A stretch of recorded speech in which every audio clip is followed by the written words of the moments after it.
Hey, welcome back, everyone. This to the Black Brain Trust. This is Black Politics, episode 903. I'm here with my co-host, Nagona 11 and Man of Tomorrow.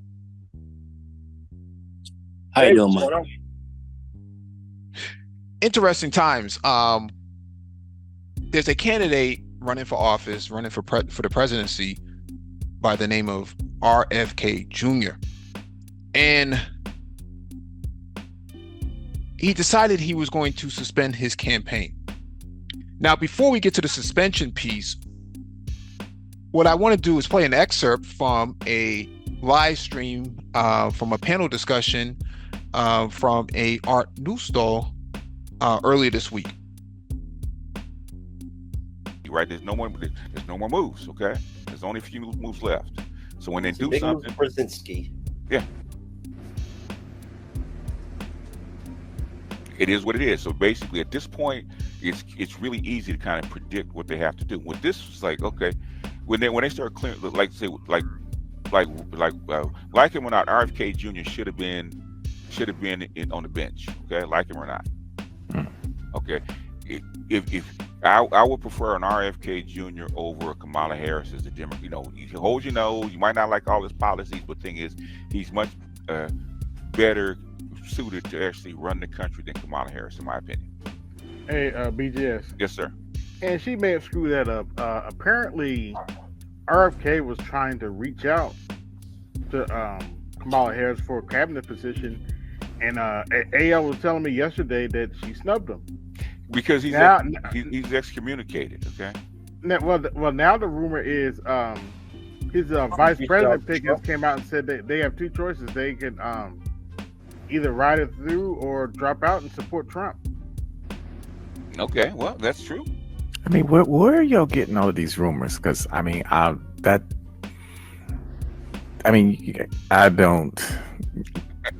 watch it like that, but so I'm just trying to figure out. The thing is, if you don't make a choice up front, then you're gonna lose your credibility. So if you had to choose if you had chosen Trump after you've been, after you decide you want to drop out, you're gonna choose Trump. You gotta do it then, right? You can't go to the Democrats and get snubbed and then come back over to the Republicans. It don't work that way. Now, this is an example of low information voters. Okay. This is a prime example of what low information voters look like. RFK Jr. was not a serious Democratic candidate. Okay. He's registered as a Democrat, which he's not now. So it made very little sense to take an independent candidate like Robert F. Kennedy and add him to your potential future cabinet positions. Okay. He had no pathway to victory to 270. There's just no way in the world he's going to get to 270. Okay. Mike, yeah. I want to point something out. And the person said it. If you don't make a choice, you lose credibility. He said that. On record. On record. But the other piece to this is that he also thought that RFK Jr. was a better candidate to run the country than Kamala Harris. Let's look at Kamala's track record, right? She was a DA coming out of an HBCU or coming out of UCLA, out of her lawyer background basically led her to becoming a DA, and then she was a prosecutor, and then she became a big time attorney general, and then she became Senate of California, and now she is the VP within the administration today. You're taking somebody like RFK Jr., who has no political background at all other than his own family's extension, never ran for office, never held a position, never passed any legislation. You're saying that this guy who allegedly killed a bear and buried it in Central Park, who's an anti-vaxxer, okay?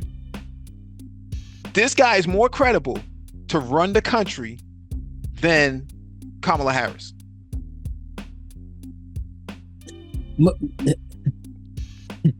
What criterion, are people like this making these kind of comments? And what criterion are people who are saying this type?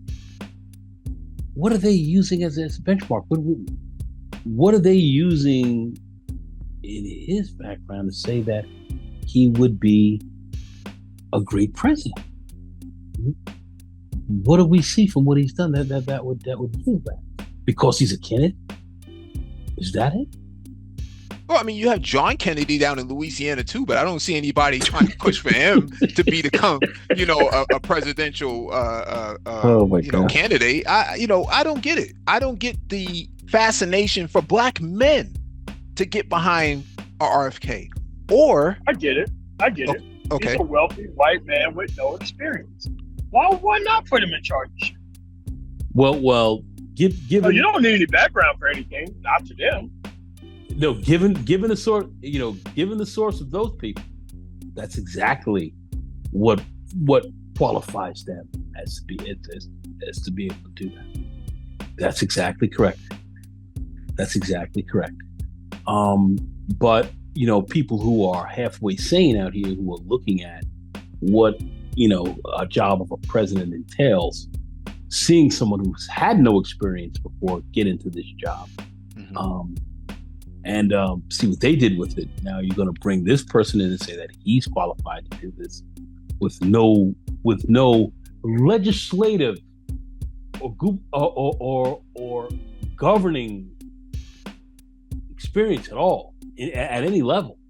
He's going to come here and grab the reins of the presidency of the United States and be great.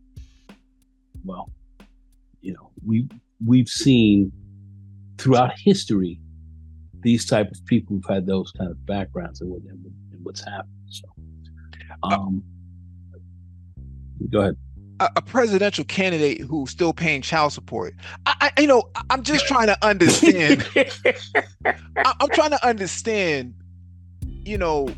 Where do you fit RFK from a POTUS standpoint? I mean, does he talk to Putin? Does he talk to Xi Jinping out in China? I mean, does he talk to the Ayatollah, in Iran? I mean, who where do you place this guy? And why do you want this guy in particular to be president? I think MOT hit the nail on the head. That unqualified, perceived wealthy white males have become the new darlings for low information black male voters. And that a fact.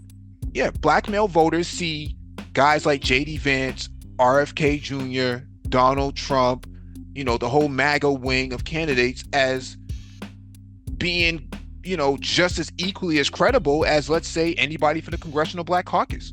Most members of the Congressional Black Caucus have, at minimum, a master's degree, from my understanding.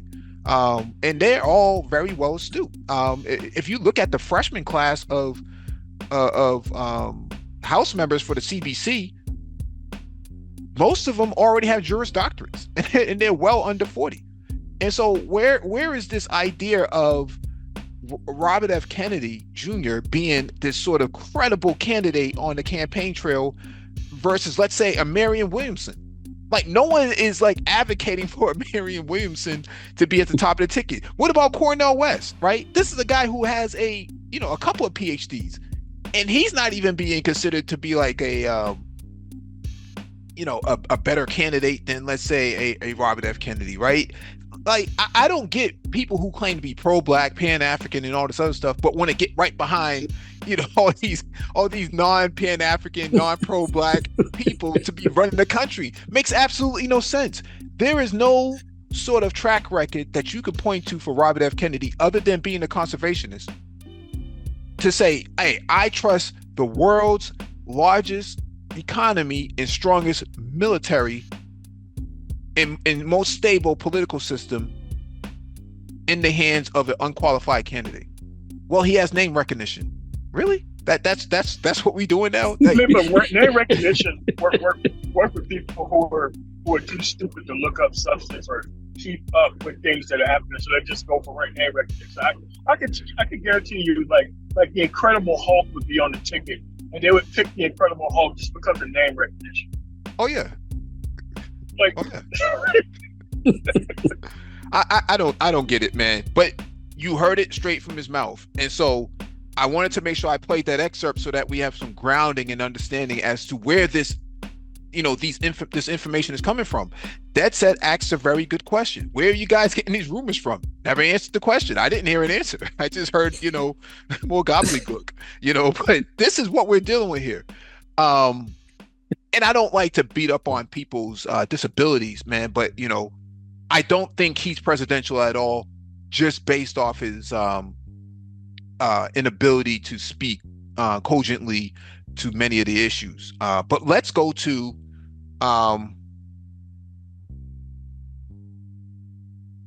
this phone call here that happened a month ago.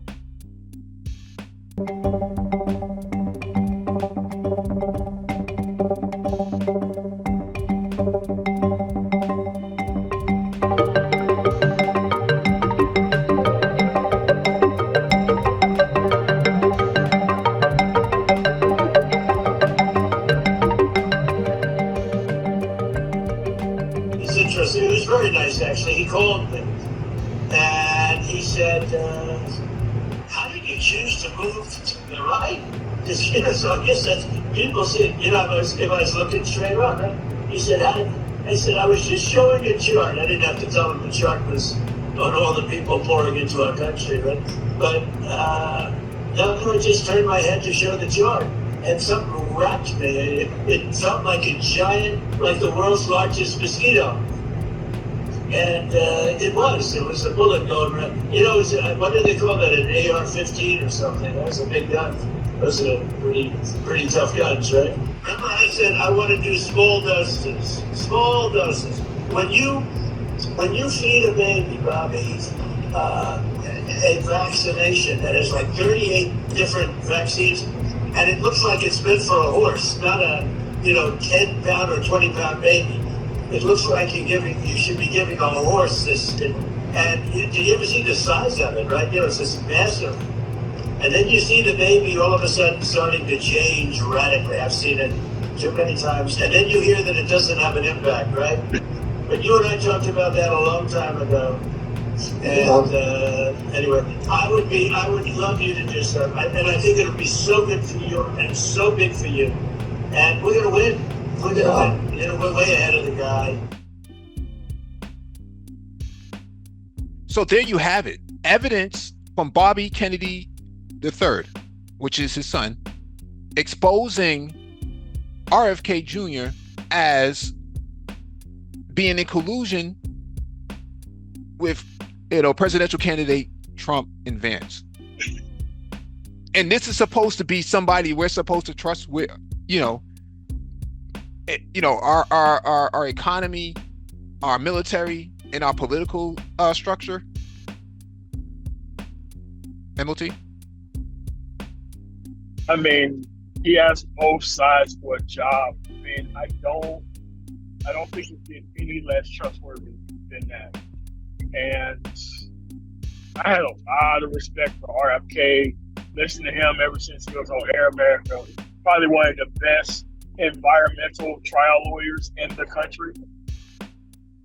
So he knows how to, do research and all those kind of things. Like where he kind of ended up on the spectrum during this presidential run, it was totally not needed. He did not need to do this. But it just goes to show you just hop out there, you don't know what you're doing.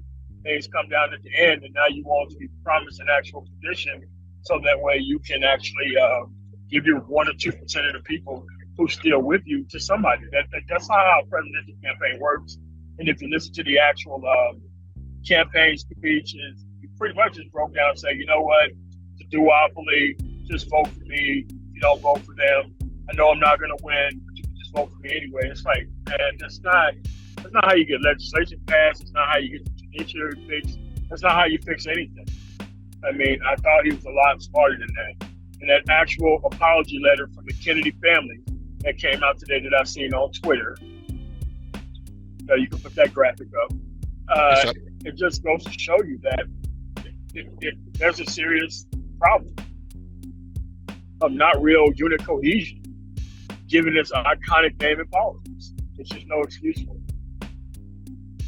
And let me read it. This is from Kathleen Kennedy. Oh, actually, Kerry Kennedy. Sorry.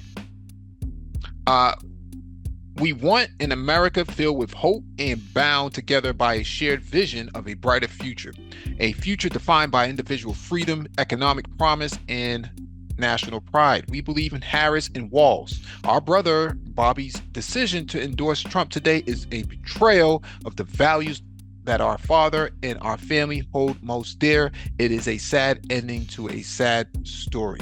Sincerely, that of Kathleen Kennedy, Courtney Kennedy, Kerry Kennedy, Chris Kennedy, Rory Kennedy.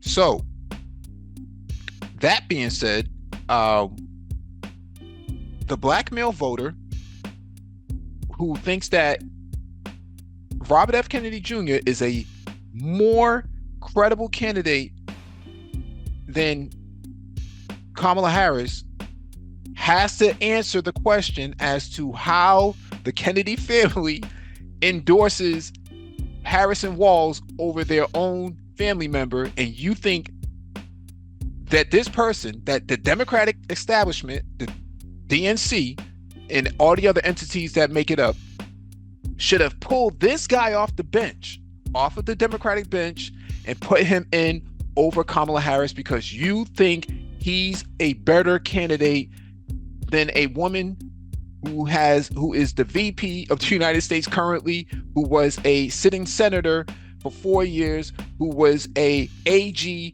prior to that, who was a prosecutor and a district attorney before that, and also graduated from the HBCU, also a part of the Divine Nine, also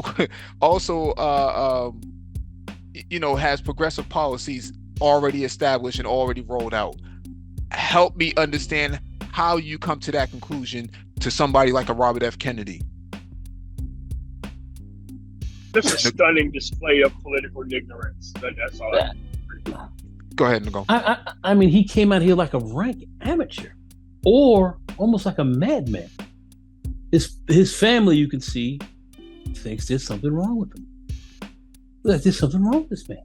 Yeah. They are disavowing themselves of his actions. They're recusing themselves of him. I rebuke him. I rebuke. But here's another thing to go. But the worm on the brain thing and killing the bear in the park thing. I was going to get into that. See, he had a brain scan, and they said they found a dead worm up in there. Dead worm up in the brain case.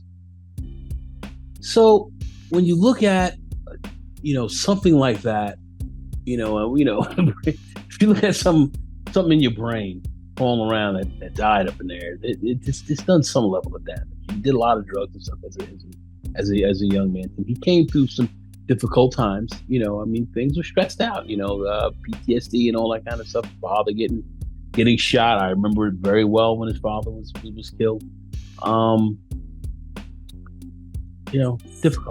Difficult. So he's done a lot of good things, but he's got some real issues as well.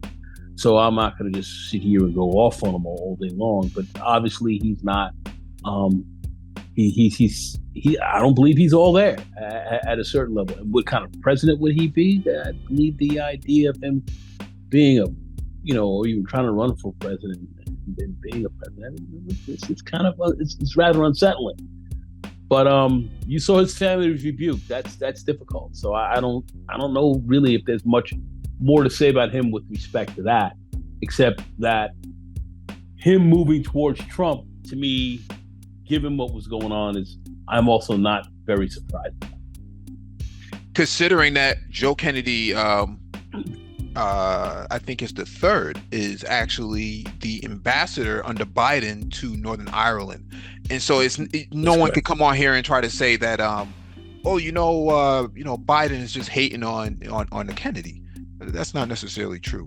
Joe Biden is a Irish guy, okay, through and through. He lets that be known right up front. Yep. You know, so it can't be that Joe is hitting on Irish folks because Joe himself is Irish and Catholic. You know, he's the first Catholic president of the 21st century, United States, and so probably be the last one too. I think people need to understand that the black male voter is a low information voter, low political literacy, doesn't really have a complete grounding as to what's going on right now and what happened before. Some people say they've been voting for 40 plus years, but you know, it doesn't make a whole lot of sense as to why you would think a Robert F. Kennedy Jr. would be a significantly better candidate than Kamala Harris, who's actively serving right now. Makes absolutely no sense. Now, if you would have said that, Robert F. Kennedy would make a good mayor, I can maybe walk with you on that. If you would have said Robert F. Kennedy would make a good, Attorney